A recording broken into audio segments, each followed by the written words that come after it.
8वी विषय संस्कृत पाठ क्रमांक 17 सूक्तिसुधा। नमो नमः विद्यार्थी मित्रांनो, मागील व्हिडिओमध्ये आपण पाठ क्रमांक 17 सूक्तिसुधा या पाठाचे भाषांतर पाहिले।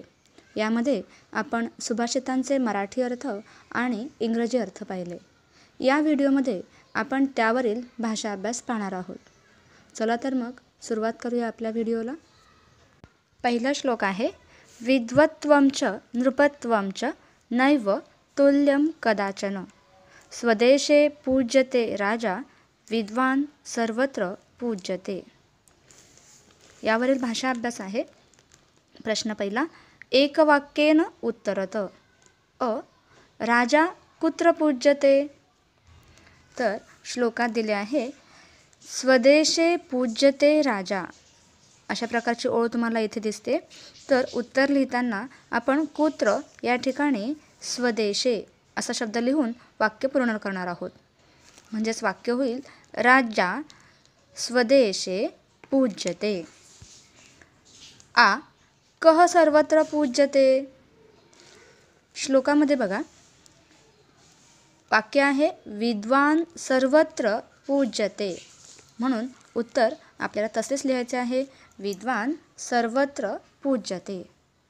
प्रश्न दुसरा, चतुर्थम पदम लिखत। या ठिकाणी आपल्याला चौथे पद लिहायचे आहे। तर चौथे पद लिहिताना आपण पहिल्या दोन पदांमधील सहसंबंध पाहायचा आणि मग तिसऱ्या पदाचा संबंध आपण चौथ्या पदाशी लावायचा आहे।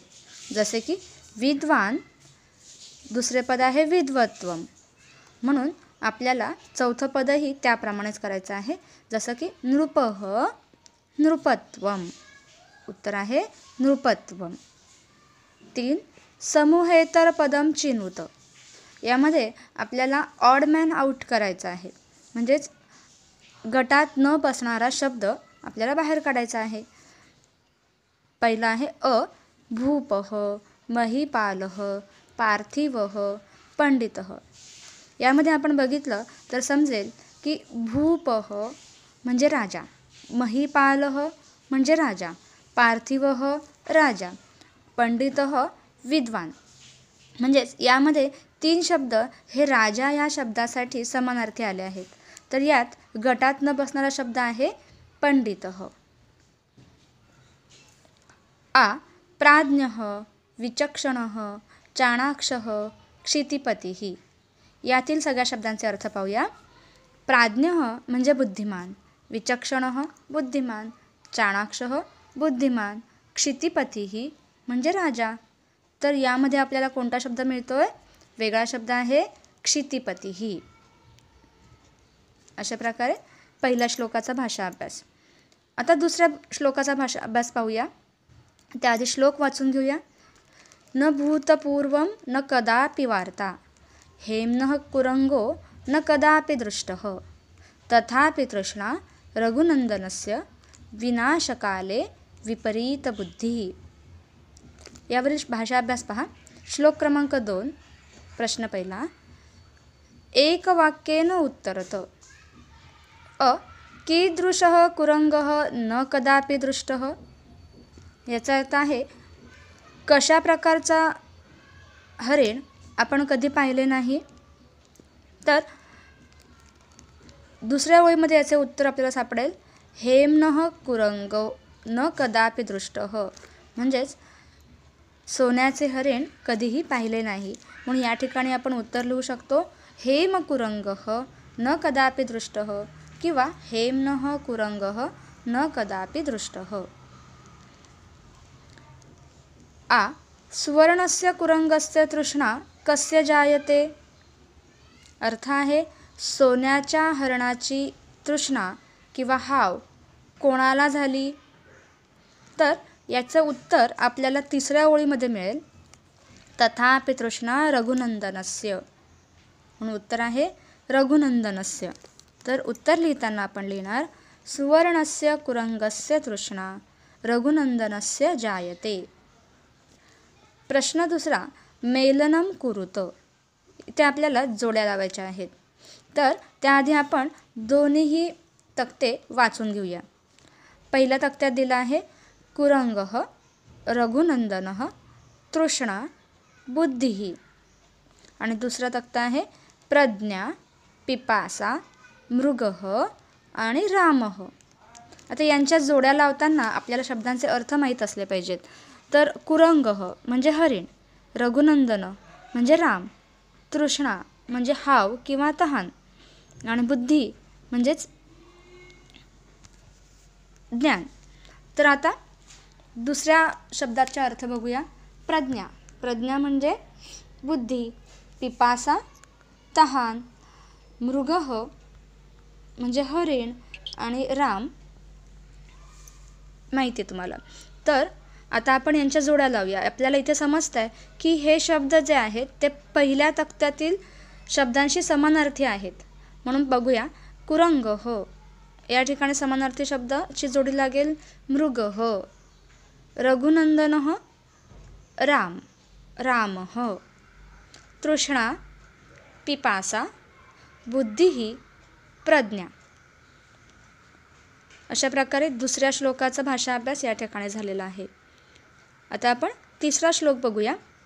अमंत्रम अक्षरम नास्ति, नास्ति मूलमनौषधम, अयोग्यः पुरुषः नास्ति, योजकस्तत्र दुर्लभः. याच्यावरील भाषा अभ्यास. प्रश्न पहिला. एकवाक्येन उत्तरत, म्हणजेच एका वाक्यात उत्तर लिहा. कीदृशम अक्षरम नास्ति, म्हणजेच कशा प्रकारचे अक्षर नसते. तर याचे उत्तर आपल्याला पहिल्याच शब्दामध्ये मिळेल अमंत्रम अक्षरम. तर हे जोड शब्द आहे तो आपण संधी सोडवून लिहू शकतो. जसे की अमंत्रम अक्षरम नास्ति. दुसरा प्रश्न. कीदृशम मूलम नास्ति, म्हणजेच कशा प्रकारचे मूळ नसते. तर त्याचे उत्तर आपल्याला पहिल्या ओळीमध्येच मिळेल. मूलम अनौषधम, म्हणजेच कसे नसते. तर अनौषधम मूलम नास्ति. तिसरा प्रश्न. कीदृशः पुरुषः नास्ति, म्हणजेच कशा प्रकारचा पुरुष नसतो.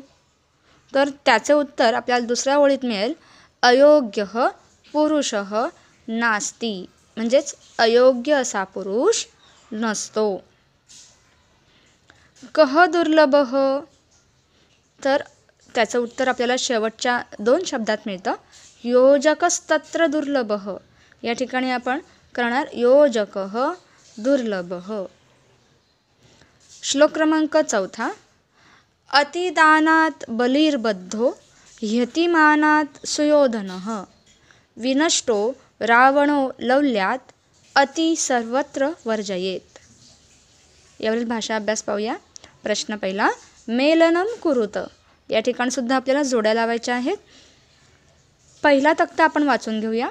बलिः बद्धः, सुयोधनः बद्धः, रावणः विनष्टः. दुसरा तक्ता बघूया. अतिमानात, लौल्यात, अतिदानात.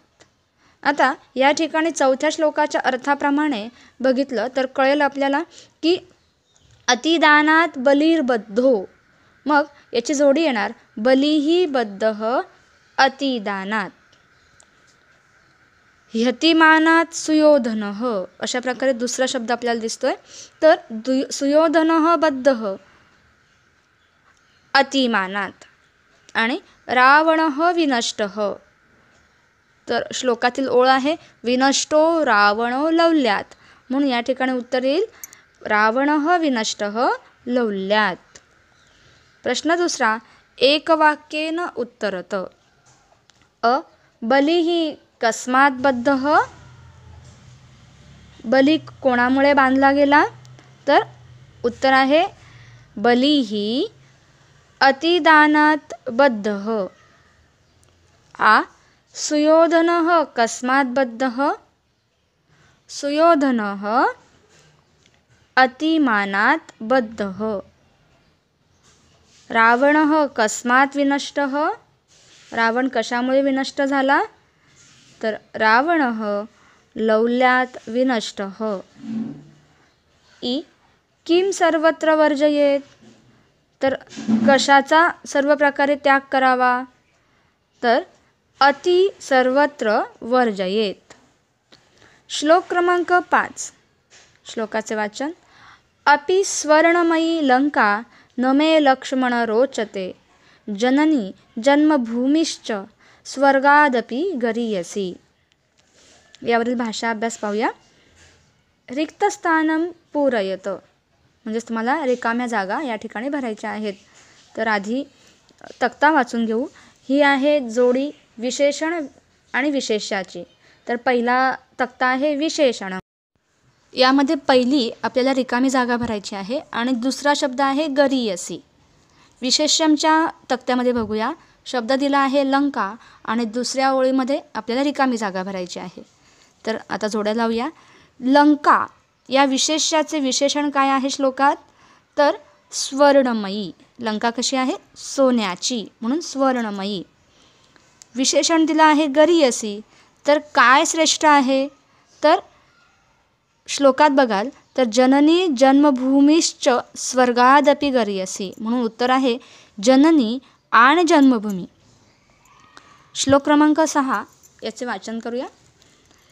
केयुरा न विभूषयन्ति पुरुषं हारा न चंद्रोज्ज्वलाः, न स्नानं न विलेपनं न कुसुमं नालंकृता मूर्धजाः, वाण्येका समलंकरोति पुरुषं या संस्कृता धार्यते, क्षीयन्ते खलु भूषणानि सततं वाग्भूषणं भूषणम्.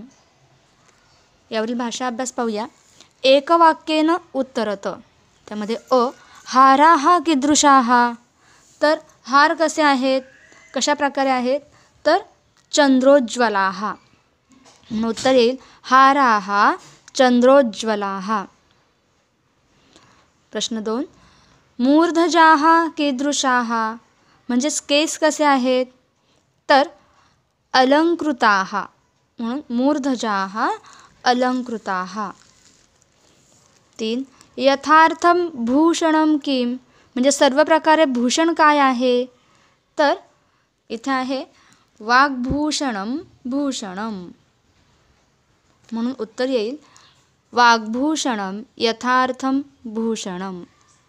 4. का पुरुषं समलंकरोति, आता पुरुषाला काय अलंकृत करते किंवा भूषवते, तर संस्कृता वाणी पुरुषं समलंकरोति. प्रश्न 2. समानार्थक शब्दान मेलयत. या ठिकाणी 2 तक्ते दिले आहेत. पहिला आहे, वाचून घेऊया. मूर्धजाः केयुराः कुसुमं वाणी भूषणम. दुसरा तक्ता आहे प्रसूनं अलंकारः केशाः बाहुभूषणानि भाषा. या ठिकाणी तुम्हाला वाचताक्षणीच कळेल की हे दोन्ही तक्ते एकमेकांचे समानार्थी शब्द आहेत, म्हणून आपल्याला अशा प्रकारे जोडी लावायची आहे. तर मूर्धजाः केशाः, केयुराः बाहुभूषणानि, कुसुमं प्रसूनं वाणी भाषा, भूषणं अलंकारः. अशा प्रकारे यावरील भाषा अभ्यास पूर्णपणे आपण सोडवून घेतला आहे. तुम्हाला समजले असेलच अशी आशा करते. धन्यवाद.